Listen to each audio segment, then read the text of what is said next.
Thank you for tuning in to The Midnight Mind. Please consider subscribing if this is your first time here, and hit the like button for me. I really would appreciate it.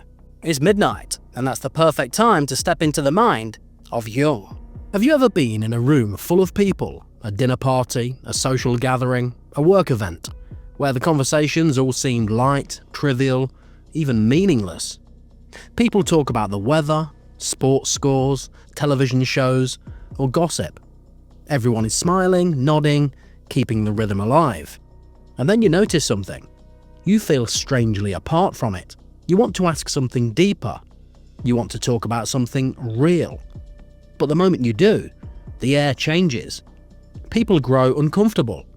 Someone quickly changes the subject. And you're left wondering, why does no one else want to go deeper? If you felt that, you've tasted the life of a deep thinker. Carl Jung understood this condition better than most. He believed that the more conscious and self-aware a person becomes, the heavier life feels in the company of an unconscious society. Most people prefer illusions. They prefer the surface. They prefer the comfort of distraction. But the deep thinker cannot stay there. He sees too much. He cannot go back to pretending. And because of this, he often feels out of step with the world. From childhood, the deep thinker reveals himself. He asks, why, when others are content with because. He notices contradictions in rules, in adults, in society itself. And instead of being rewarded for this curiosity, he is often punished. Parents say, stop asking so many questions. Teachers say, don't overthink, just do as you're told. The lesson is clear. Conformity is rewarded. Depth is punished. And so the child learns to hide his questions, while secretly carrying them inside. By adulthood, the habit is ingrained. The thinker has learned to outwardly conform while inwardly observing, reflecting, and questioning. He carries entire worlds of thought within him, questions, insights, observations that never stop. But society has little patience for this. At work, he's told to follow the script. In relationships, he's told he's too serious. In social life, he's told to lighten up. The deep thinker becomes a man surrounded by people, yet set apart from them. Now, this separation is not because he's broken. It's because he is awake. Jung observed that society thrives on unconsciousness. It functions by keeping people distracted, entertained, and compliant. Deep thinkers disrupt that. It threatens the order because it questions what everyone else accepts. And when you question the accepted, you disturb the comfortable. That is why deep thinkers are so often misunderstood. Most conversations in society are a kind of game. They maintain appearances, keep relationships smooth, and avoid discomfort. But the deep thinker notices when the game is hollow. He senses the cracks in the smiles. He hears the emptiness in traditions. He sees the futility in systems that others call normal. This clarity can feel like a gift, but it also feels like a burden. Because when you see clearly, you cannot go back to blindness. And when you speak the truth, you risk being rejected. So deep thinkers learn to hold back. They remain quiet in rooms full of noise. They choose their words carefully, and often they keep their deepest thoughts to themselves. This isn't because they lack courage, it's because experience has taught them that truth is rarely welcomed.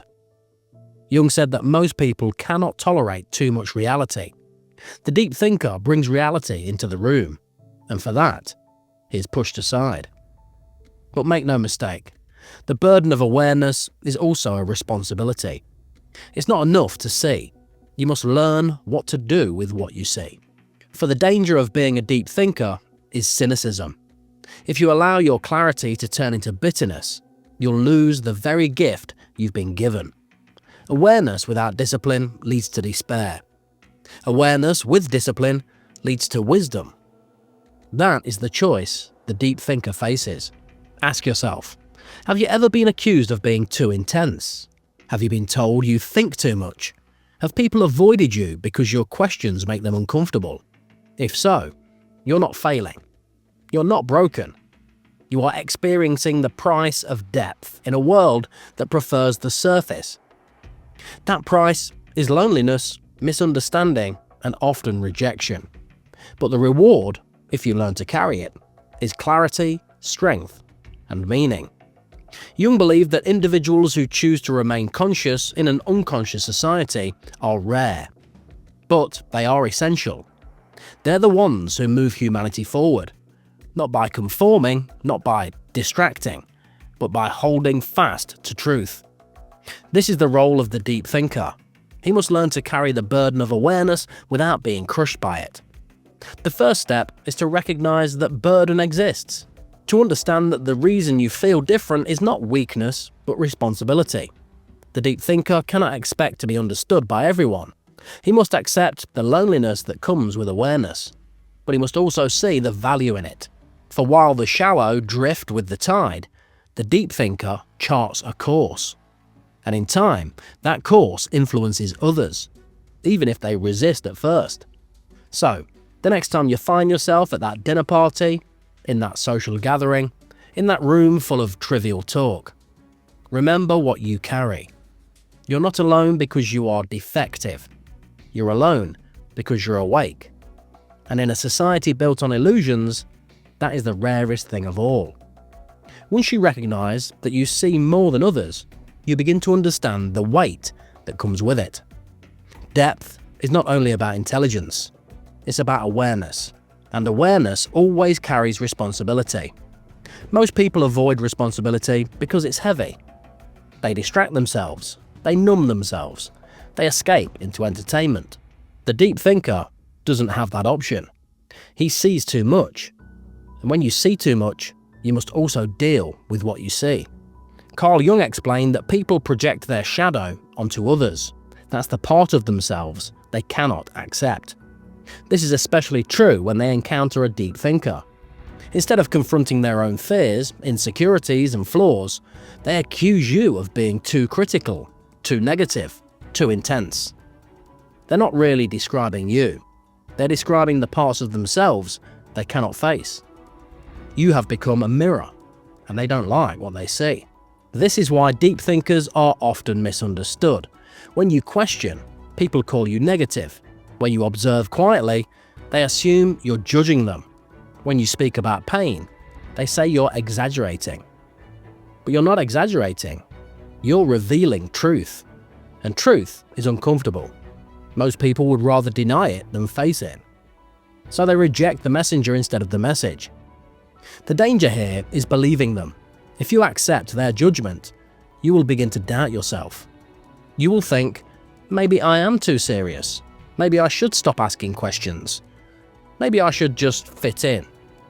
But this is the surest way to portray your own nature. The moment you abandon your depth is the moment you abandon your soul. Jung warned that nothing is more destructive than living against your own truth.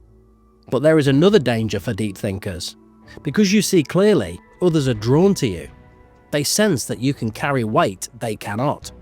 And so they bring you their problems. They unload their fears, their pain, their confusion. They leave lighter, and you leave heavier. This is not always malicious. It's often unconscious. But the effect is the same. You are drained. Jung called this psychic vampirism. It's the unconscious transfer of burdens from the unprepared to the prepared.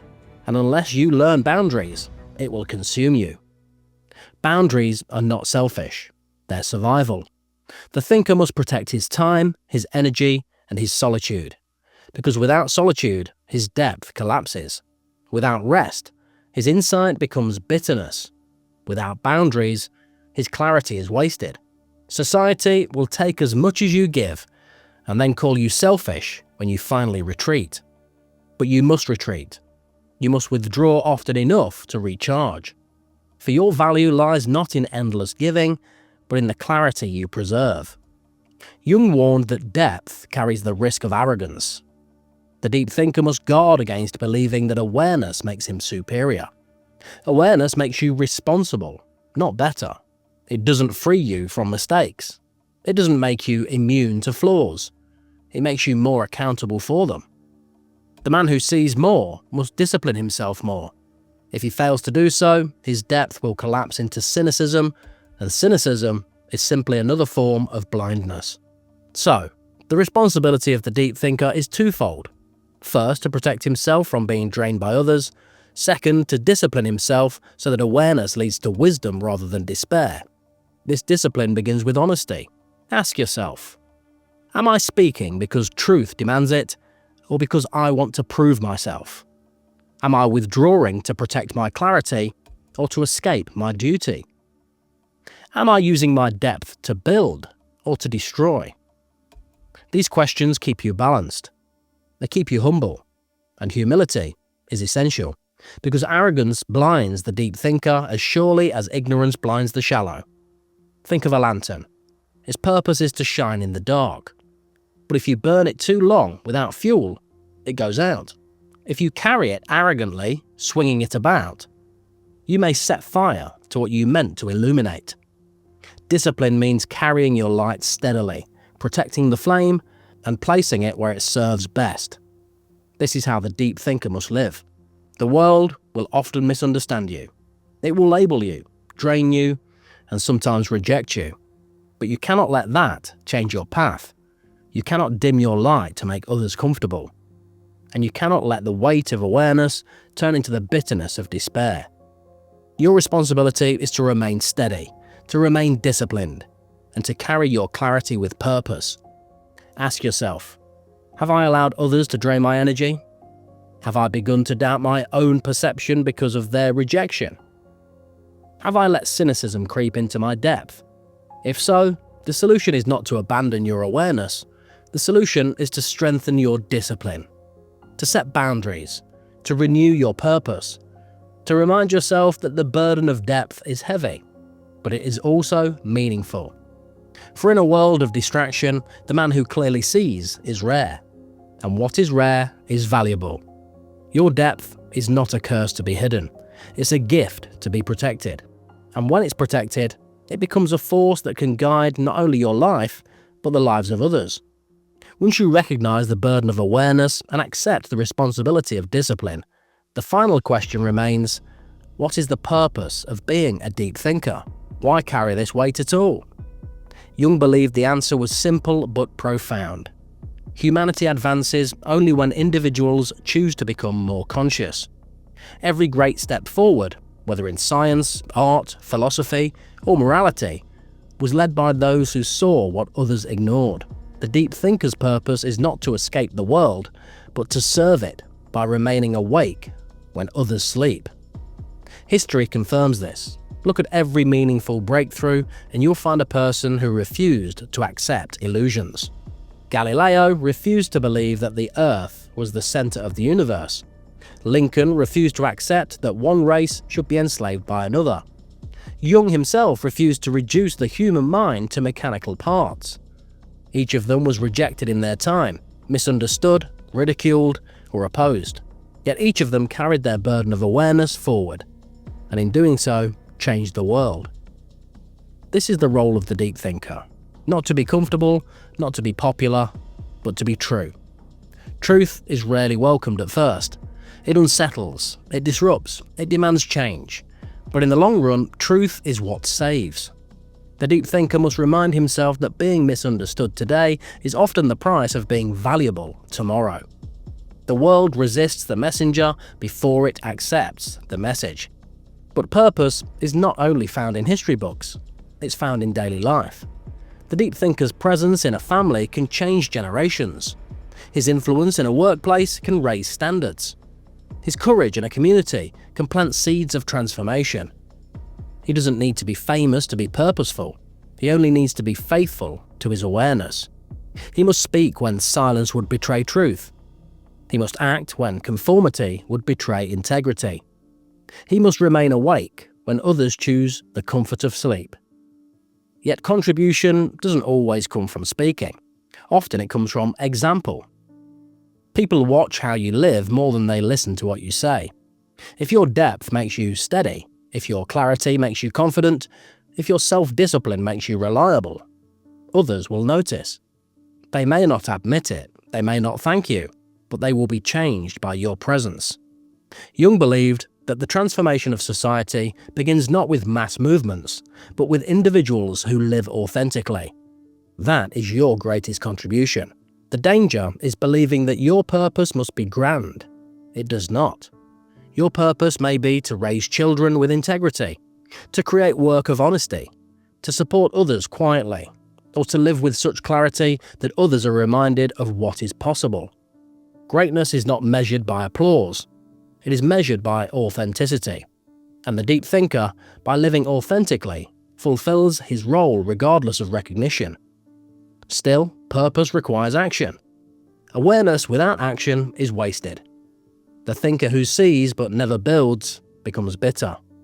The thinker who notices but never acts becomes cynical. Jung warned that knowledge without integration leads to despair. You must put your awareness to use. Write, teach, create, mentor, lead. Do something that leaves a mark, no matter how small. For the world doesn't need more silent observers. It needs active exemplars of clarity. And here lies the true reward. When you live with purpose, the burden of awareness becomes lighter. Discipline turns it from a weight into a strength. You stop seeing yourself as a victim of misunderstanding and start seeing yourself as a steward of responsibility. You're carrying something rare, clarity in a world of confusion. And when you use it to serve, you no longer resent it, you embrace it. So ask yourself, what am I doing with what I see? Am I letting my depth turn into isolation? Or am I shaping it into contribution? Am I allowing rejection to silence me? Or am I using it to sharpen my resolve? Am I wasting my clarity in compliance? Or am I building with it? These questions define the difference between despair and purpose. The truth is, being a deep thinker will never be easy. You will always feel different. You will always feel the tension of seeing what others ignore. But that tension is the very proof of your role. If you were comfortable in the illusions of society, you wouldn't be equipped to help change them. Your discomfort is the evidence of your value. It's the sign that you are awake in a world that prefers sleep. So, embrace your role. Carry your awareness with discipline. Protect your boundaries, act with integrity, and live with the confidence that though the world may misunderstand you today, it will need you tomorrow. For it's always the deep thinkers, those who refuse to trade clarity for comfort, who shape the course of humanity. And in the end, the reward is not only in what you give to the world, but in what you become yourself. A man who knows his own mind, a man who carries his own truth, a man who lives not as a mask, not as a fragment, but as a whole. That is the greatest purpose of all, to live as yourself, fully, authentically, and without apology. Thanks for joining me for this episode of The Midnight Mind. If you've enjoyed the video, please hit the like button for me, I really would appreciate it. And if you haven't already, please subscribe to the channel, and I'll see you guys next time.